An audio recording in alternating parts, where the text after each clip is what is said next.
my first 90 days as a reseller, I made $2,634.65, according to eBay's reports. But the real numbers, well, let's just say it's not as simple as it looks. Today, I'm breaking down exactly what I made, what I spent, and whether or not I'm actually profiting from this business yet.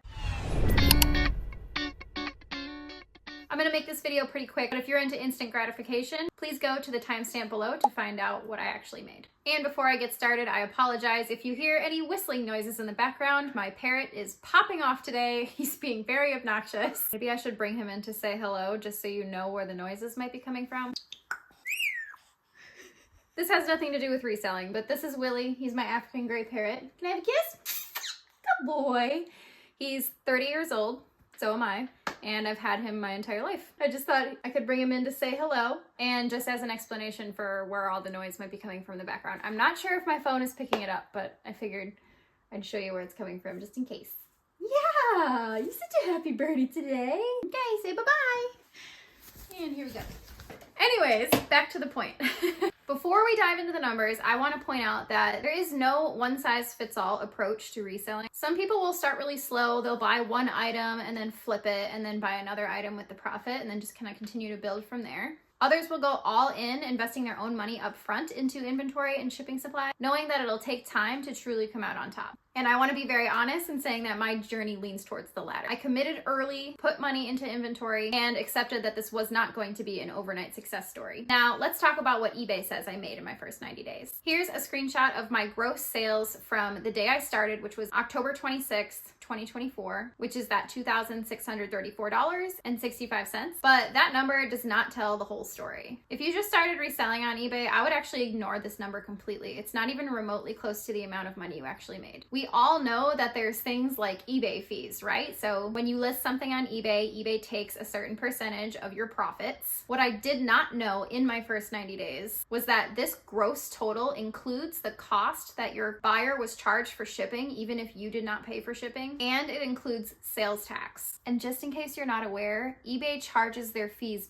based on the total amount, including the shipping and the sales tax, not the amount you actually sold the item for. And the reason I say that is when you are comping something in the store and you're trying to anticipate how much you're gonna make from it, I would just go ahead and chop 33% off of the gross amount of what you think you're gonna make selling an item. And then also subtract your cost of goods from that. So if you subtract all of the eBay fees, eBay will actually give you a net total as well. Here's a screenshot of mine. It's $1,491.43. But this number is also horribly inaccurate because it doesn't account for how much I actually spent to run my business. So here's how much I spent. I'm gonna break this down into a few categories, starting with the category that cost me the least, which would be mistakes. I anticipate that at around $150 maybe went into making mistakes, such as buying things that I can't legally sell, like you saw in my first YouTube video, or shipping mistakes and things of that nature. The next category would be travel. Travel cost me $241.92. And the reason that it is so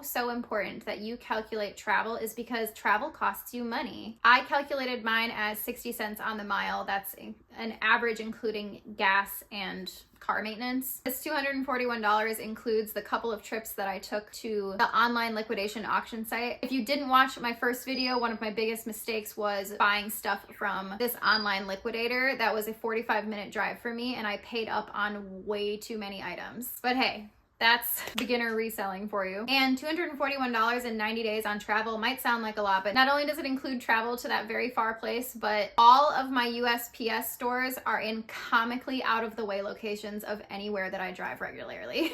So pretty much every time I have to drop off a package at the post office, I have to drive out of my way to do so. And this is why it is so important that you count travel as part of your expenses. I might find at the end of the year that this entire thing is not worth it because of how much I have to travel to USPS. Who knows? The third category would be shipping and inventory materials. In 90 days, this cost me a total of $260.29, and it includes things like tape, a tape gun, storage bins, a ring light for photos, which I'm actually using now. It also doubles very useful for content creation. Poly bag of all sizes. I include clear ones and normal ones. A PVC backdrop for photos. I did also buy a thermal printer and labels. This is not something that you need to invest in the beginning. I feel like I need to do a whole nother video on things you should invest in and things you don't need to invest in.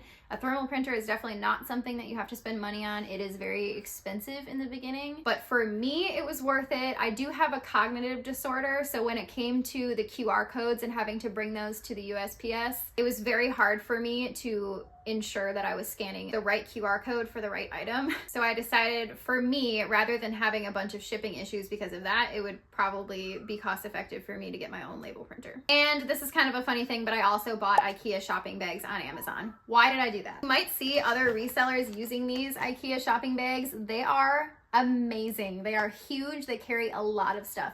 If you have an IKEA within driving distance from where you live, go and pick these up at the IKEA store because they're very cheap. I think they're actually only $1, maybe $2 to get them at the IKEA store. I bought them off of Amazon because my IKEA store is quite far away, so it would have cost me a lot more to drive there and buy them than it would to just buy them on Amazon. And the final category would obviously be inventory itself. In my first 90 days, I spent $1,826.94 on inventory. That is high for 90 days for the volume that I'm selling, but that does also include a number of things that I purchased from the auction liquidator that I paid up on that I'm still working through selling, to be honest. Most of them are like brand new pairs of shoes that I thought for sure would sell, and I did not check the sell-through rate because this was before I knew how to check sell-through rate. So you want to know how much I actually made? Drum roll please. If you're calculating it in your head, you should probably already know.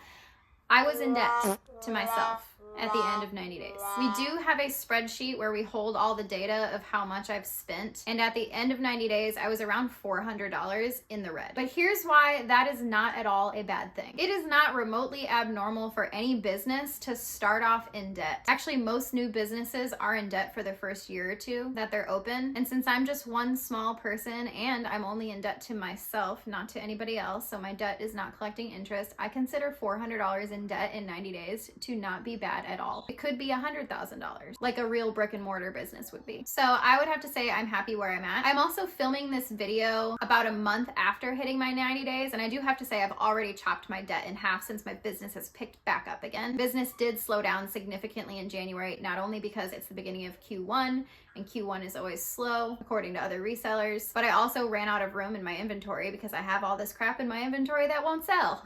But I have since found more room, and I have bought better stuff, and I have sold better stuff, and I am putting a huge dent in that debt, and I'm very proud of myself. And I feel like I need to put a huge disclaimer at the end of this video here. Reselling is not an easy, quick way to make money. This business takes time and effort and dedication. You have to decide what is worth it to you in regards to how much time you're willing to invest and what kind of workload that you can handle. For me, and unlike most people, I actually enjoy the entire process. I enjoy thrifting, I enjoy listing, I enjoy shipping, and that makes the time commitment for me much easier. But if you don't enjoy at least part of that, then reselling might feel more like a grind than a business opportunity. So if you're thinking about reselling, just know that it's best to treat it like a business like any other. It requires time, money, strategy, research. Some months will be great and others will be slow, but as long as you keep learning and adjusting and adapting, you'll get better. So let me know in the comments, how did your first 90 days as a reseller go? Or if you're just getting started, what's your biggest question about reselling? I might not be as knowledgeable as other resellers, but I did just get started, so I do have a fresh perspective on what it's like to just get started reselling. If you found this helpful, don't forget to hit the thumbs up like button and subscribe if you would like to see more reselling content, especially from a fresh perspective of a beginner reseller. I have really big plans to expand my inventory to probably triple what I have now, which hopefully means that I will triple the amount of sales I've been getting. So if you are just excited as I am to see where this journey takes me, I would love for you to be part of it and follow along. Thanks for watching, and I'll see you in the next one.